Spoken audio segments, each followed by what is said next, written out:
Welcome to all of you in this series. इस series में आप सभी का स्वागत है। इस सीरीज के माध्यम से मैं आपको जितने भी इम्पोर्टेंट क्वेश्चंस हैं related to all the chapters discuss करूंगा। जैसा कि इस वीडियो में मैंने प्रोजेक्टाइल मोशन पर बेस्ड कुछ इम्पोर्टेंट क्वेश्चन हैं उनको डील किया है। तो लास्ट के वीडियो में ने क्वेश्चन नंबर 64 के बारे में आपसे बात की है।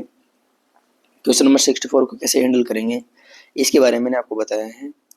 आज के इस वीडियो में शुरुआत करते हैं क्वेश्चन नंबर 65 से। तो देखिए एक बार क्वेश्चन नंबर 65 क्या है, रीड करते हैं। सबसे पहले, अ ball is throne up from a certain velocity at an angle theta two the horizontal. The kinetic energy of the ball varies with horizontal distance h। देखिए एक बार यहां से ध्यान से देखिए, यदि मैं किसी भी बॉल को हॉरिजॉन्टल से initial velocity and angle theta पर प्रोजेक्टाइल करते हैं तो बॉल ऐसे ऐसे हॉरिजॉन्टल की तरफ मूव करती है। इनिशियली जब बॉल अपवर्ड डायरेक्शन में मूव कर रही होगी तो देखिए एक बार हॉरिजॉन्टल वेलोसिटी तो इसकी कांस्टेंट रहेगी।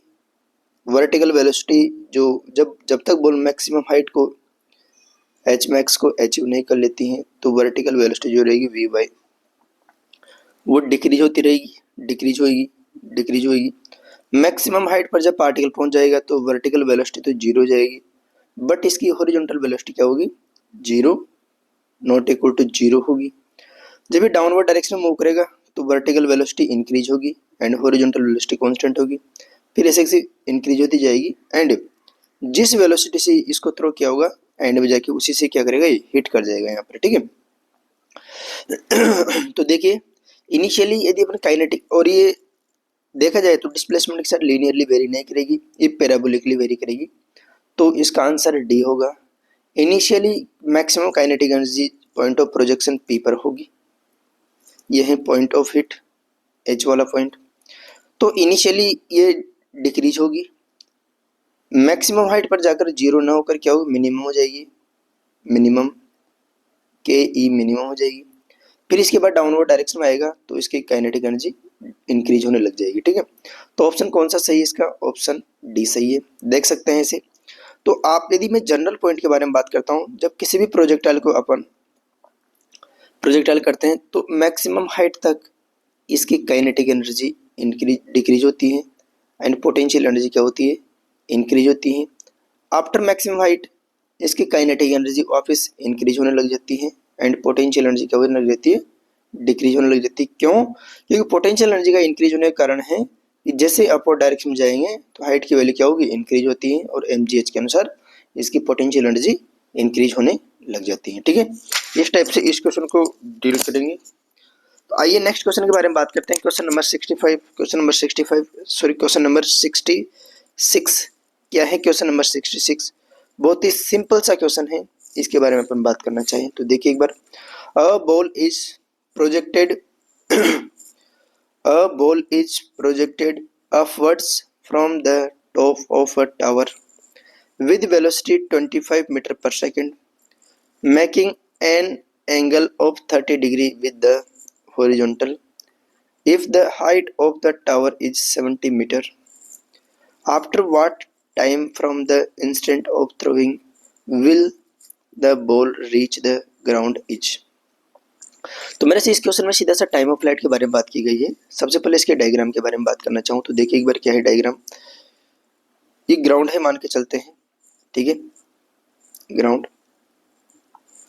इससे 70 मीटर हाइट पर कोई टावर है, इस h is equal to 70 metre height पर टावर है। इससे मैंने किसी भी बॉल को 25 मीटर पर सेकेंड और 30 डिग्री एंगल पर थ्रो किया तो बॉल ऐसे ऐसे जाएगी एंड ग्राउंड को हिट कर जाएगी। तो यहाँ से लेकर यहाँ तक टोटल टाइम के बारे में बात करना चाहूँगा कि टाइम कितना लगेगा, यही इसका टाइम ऑफ फ्लाइट रहेगा। तो टाइम ऑफ फ्लाइट के बारे में बात कर रहा है ये। तो देखिए एक बार कैसे निकालेंगे टाइम ऑफ फ्लाइट। इसकी वेलोसिटी का वर्टिकल कंपोनेंट्स तो क्या हो गया, u sin 30 के बराबर, हॉरिजॉन्टल कंपोनेंट्स u cos 30 हो जाएगा। वर्टिकल जो टाइम पार्टिकल हॉरिजॉन्टल में यहाँ से लेकर यहाँ तक लेगा वही टाइम वर्टिकल में डाउनवर्ड डायरेक्शन में लेगा, यहाँ से लेकर यहाँ तक का टाइम, तो ये भी टाइम ऑफ फ्लाइट होगा। तो वर्टिकल में यदि अपन इक्वेशन लगाना चाहें तो देखिए इनिशियल वेलोसिटी अपवर्ड डायरेक्शन में है, डिस्प्लेसमेंट डाउनवर्ड है और जी भी डाउनवर्ड ही है। तो इसके बारे में इक्वेशन लिखना चाहें तो देखिए एक बार, minus H is equal to U Y into T minus half G T square, ठीक है। माइनस एच कितना है, माइनस एच है 70 is equal to U Y कितना दिया गया है, यू वाई है 25 sine 30 degree into T minus half G 10 into T square. तो देखिए कितना हो गया, -70 is equal to 25/2 T minus 10 T square by 2। इसको इधर लेके आते हैं, -140 is equal to 25 T minus 10 T square. तो देखिए एक बार इसको सिंप्लीफाई करते हैं, 5 से कैंसिल आउट करते हैं, 5 से कैंसिल आउट करेंगे तो कितना हो जाएगा ये, देखिए एक बार 5 से कैंसिल आउट करने पर -14 इंटू 10 लिख सकते हैं इसको, is equal to 25 T minus 10 T square. तो -14 into 2 is equal to 5 T minus 2 T square.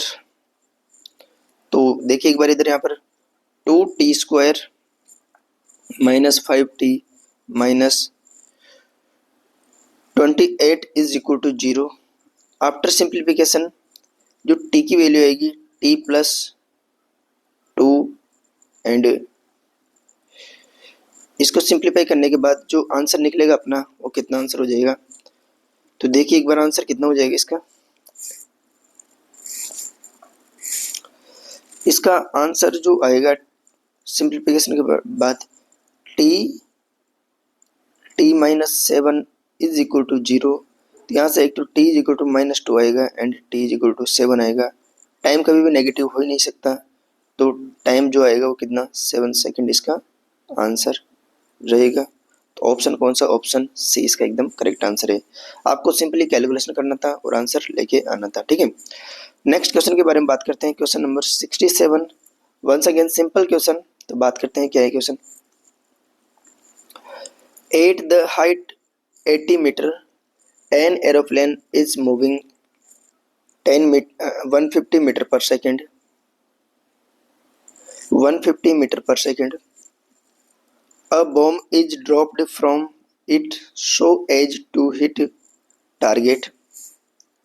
एक बॉम्ब वहां से ड्रॉप किया जाता है so as hit target. At what distance from target should the bomb will be dropped? कितनी distance से target से बॉम्ब ड्रॉप्ड होता है, इसके बारे में बात की गई है। बहुत ही सिंपल सा क्वेश्चन है, इसके बारे में देखिए एक बार, एंड जी की वैल्यू 10 है। तो सबसे पहले तो इसका डायग्राम बनाना चाहें तो डायग्राम कैसे बनेगा, 80 मीटर हाइट पर 80 मीटर हाइट है, कोई एरोप्लेन है जो मूव कर रहा है 150 मीटर पर सेकंड से, ठीक है। A bomb is drop from it, इससे एक बॉम्ब को ड्रॉप किया जाता है।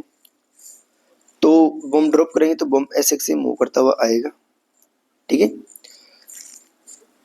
So as hit a target hit करनी है, at what distance from the target should the bomb dropped. तो मेरे से पूछा गया है कि बॉम्ब कितनी दूरी पर जाकर गिरेगा, इसके बारे में बात की गई है। सिंपली बोलना चाह रहा हूँ, ये रेंज के बारे में बात की गई है, कहाँ पर जाके गिरेगा, ठीक है। एक्चुअली गिरना तो इसको टारगेट तो अपना यही है, यहाँ पर इसने वर्टिकली गिराना चाहता है लेकिन टारगेट से दूर जाके गिरेगा यहाँ पर। तो मेरे से रेंज के बारे में बात की गई है, आर की वैल्यू क्या होगी। तो देखिए एक बार आर की वैल्यू निकालने के लिए सबसे पहले तो मुझे बाई हॉरिजॉन्टल वेलोसिटी मुझे पता है, आर निकालने के लिए आर सिंपल मुझे निकाल सकता हूँ you x into time of flight, कितने टाइम तक इसने फ्लाई किया। तो टाइम ऑफ फ्लाइट निकालने के लिए हाइट दी गई मेरे से, h इज इक्वल टू, बोलो कितना हो जाएगा time of flight, u of y into T plus half g into T square. ये वाली जीरो कैंसिल आउट, क्यों, क्योंकि यू वाई की वैल्यू कितनी है, U Y is equal to zero है। तो एच की वैल्यू है 80 is equal to half G into T square. G की वैल्यू 10 रखने पर ये वाले टर्म से एक जीरो कैंसिल आउट कर देगी, तो 16 is equal to T square. तो टी इज इक्वल टू कितना हो गया, T is equal to 4 second इसका टाइम ऑफ फ्लाइट रहेगा। यदि मैं रेंज के बारे में बात करना चाहूँ तो रेंज कितना हो जाएगा, 150 into 4 which is equal to 600 metre इसकी रेंज हो जाएगी। ठीक है, तो ऑप्शन कौन सा, ऑप्शन इसका बी ऑप्शन करेक्ट आंसर होगा। ठीक है, बहुत ही सिंपल सा क्वेश्चन है, 67 इसके बारे में बात कर ली। नेक्स्ट क्वेश्चन पर मूव करते हैं, क्वेश्चन नंबर 68 के बारे में, जो कि फिर भी बहुत सिंपल सा क्वेश्चन है। 68 क्वेश्चन के बारे में नेक्स्ट वीडियो में बात करते हैं। ठीक है, okay, bye bye, take care.